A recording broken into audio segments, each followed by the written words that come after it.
ছন্দনীরের রজত জয়ন্তী হয়ে গেল সোমবার। ডোমকল এআরডি হলে ওই অনুষ্ঠানে উপস্থিত ছিলেন এলাকার সংস্কৃতিপ্রেমী মানুষ।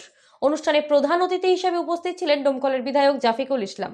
আবৃত্তি, আবৃত্তি আলেখ্য ও শ্রুতি নাটকে জমজমাট ছিল অনুষ্ঠান। দুপুর থেকে সন্ধ্যা পর্যন্ত চলে ওই অনুষ্ঠান।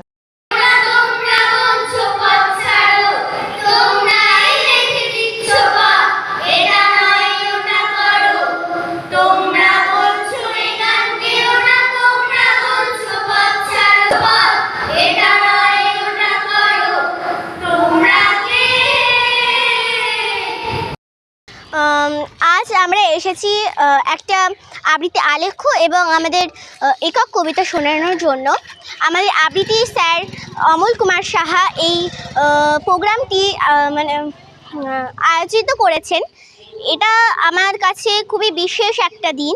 এখানে আমরা সবাই আমাদের স্যারকে খুব ভালোবাসি।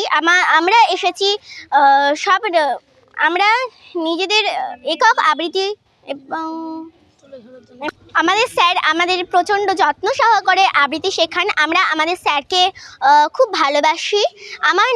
আজকে আমরা নিজেদের আলেখ্য করেছি এবং আমরা প্রত্যেককে আমাদের একক আবৃত্তি শুনিয়েছি। আমার নাম অনুষ্কা কুন।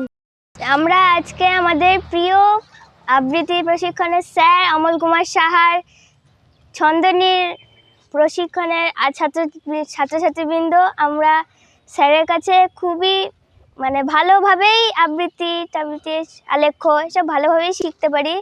আজকে আমরা জড়ো হয়েছি ডোমকল প্রাণী বিকাশ সম্পদ ভবনে। এটা একটা বাচিক শিল্প, যিনি আমাদেরকে প্রশিক্ষণ দেন বা প্রশিক্ষণপ্রাপ্ত স্যার হচ্ছেন অমল কুমার সাহা মহাশয়। তো স্যারের বাড়ি একটু লোকালয়ে, সেখান থেকে আমাদের ডোমকল একটা সদর জায়গাতে এসে স্যার এত সুন্দরভাবে বাচ্চাদেরকে আবৃত্তি শেখান।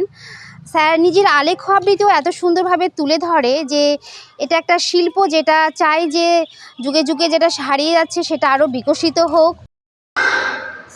আমি আবৃত্তি প্রশিক্ষণ কেন্দ্রের ছন্দনীর তার কর্ণধার অমল কুমার সাহা। আজ আমার ছন্দনীর আবৃত্তি প্রশিক্ষণ কেন্দ্র পায়ে পায়ে 25 পেরিয়ে 26-এ পা রাখলো। 25 বছর পূর্তিতে আমরা আবৃত্তি নিয়ে হাজির হয়েছি প্রাণী সম্পদ বিকাশ হলে। এখানে জেলার বিশিষ্ট বাচিক শিল্পীরা আছেন এবং ছন্দনীরের যারা কচি কাঁচা সদস্যবৃন্দ আছে সবাই এখানে আবৃত্তি, শ্রুতি নাটক, সমবেত কবিতা, আবৃত্তি আলেখ্য পরিবেশন করবেন।